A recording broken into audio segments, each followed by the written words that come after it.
Do you want to be frugal at any age, but especially over 50? In this video, I have 10 tips to share with you for frugal living success. And stick around to the end for one of the best quotes I have ever shared with you. Let's do this.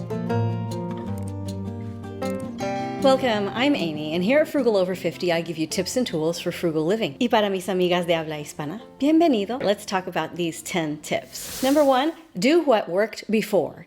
You have lived some life if you're over 50, and you probably have some good frugal living habits that you used to do 10, 20, 30, even 40 years ago that maybe you've forgotten. Maybe you need to go back and dig into your memory and say, I used to do that. Why did I stop? If something has just come to mind for you that you think, I need to go back and do that, tell me down below in the comments what it is. Now, I have something that I'm going back and doing right here on the channel. Some of you will notice that I have changed the name back to Frugal Over 50. That worked great.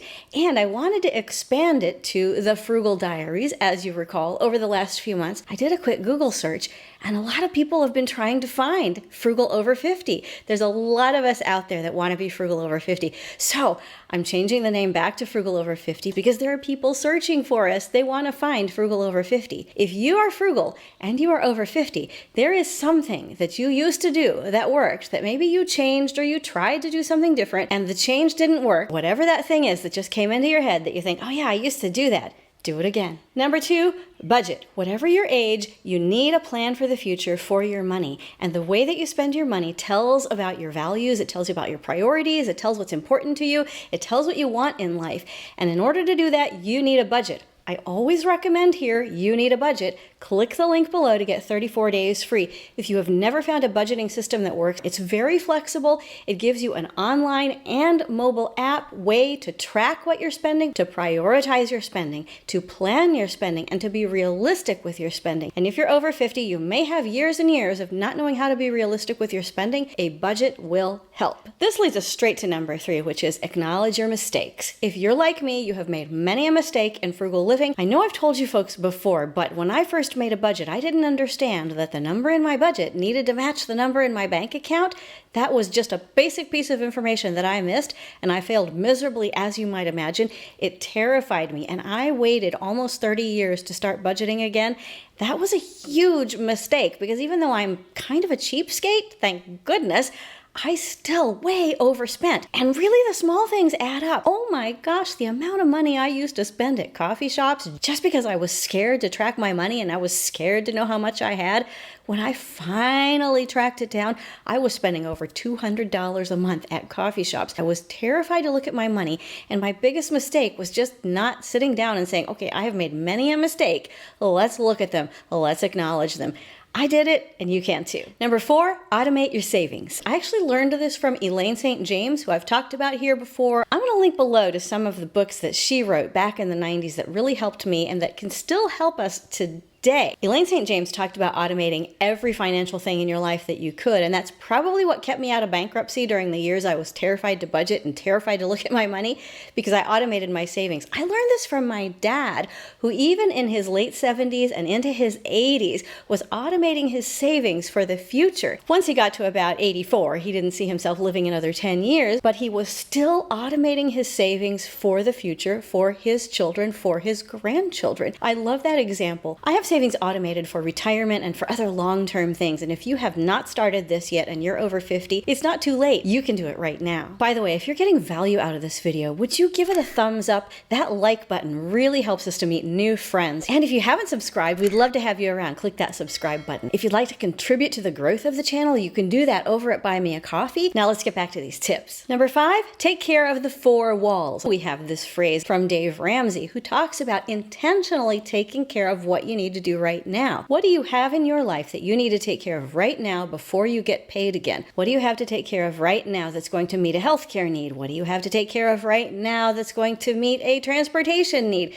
Do you need to get gas? Have you been running on a quarter tank? Put a little bit in and get to the place you need to. Do you need to pay your electric bill? What do you need to do right now, very intentionally and very much on purpose, to take care of your present needs? Number 6, Food and water. You need both to survive. They are survival needs. You cannot skimp on them if you want to live to see another day. In times of inflation, in times of scarcity, we can often think, well, my grocery budget is one place that I can skimp. And it is true that we can generally find ways to pare down, to save, to work from our pantry, to work from our freezer. But I want you to focus on having enough nutritious food to take care of your life and health needs. I also want you to make sure that you have access to clean water so that you can drink as much of it as you need throughout the day. Food and water are not indulgences. You need to eat and you need to drink your water. I know I sound like your mother, but you know I'm right. Eat something and have a nice drink of water right now. Number 7, clothing. This is another thing that we need in order to survive. In most climates in the world, it's absolutely necessary to have clothing covering at least part of us. And it doesn't need to be fancy. It doesn't need to be the latest fashion. It doesn't need to be something from the Paris and New York runways. Go look at your wardrobe and see what you have that's taking care of you and see what you have that is not serving you well. Because what you want is clothing that covers you, gives you warmth, gives you cool if you need that helps you do the things that you need to do in your daily life, whether it's working or being around the home or traveling. You also need clothing that is going to meet your budget. And there is clothing in this world for every budget. Focus on having clothing instead of just thinking, oh, I shouldn't focus on clothing because I want to be frugal. No, clothing counts. Number 8, housing. It's one of the things that if you're over 50, you have been thinking about for decades upon decades. How is your house today? What does it need from you in order to feel comfortable, in order to feel homey? Do you need to clean it? Do you need to organize it? Do you need to do a little decluttering today? Tell me down below in the comments, what do you need to do? Do you need to think, my house is not serving me well? Many of you have told me about the relief that you felt when you get to be over 50, over 60, over 70. You get rid of that big house that you raised your kids in. We've had people talk about moving into apartments that they adore, moving into cottages at the edge of the forest. Dream big, which means for many of us, dreaming small because we don't have so many people to take care of in our house. Make sure that your house meets your needs. Number 9, transportation. If you drive, you probably are feeling the pinch of rising gas prices these days. If you take public transportation, the same thing may apply in rising ticket prices. One way or another, though, your transportation needs count.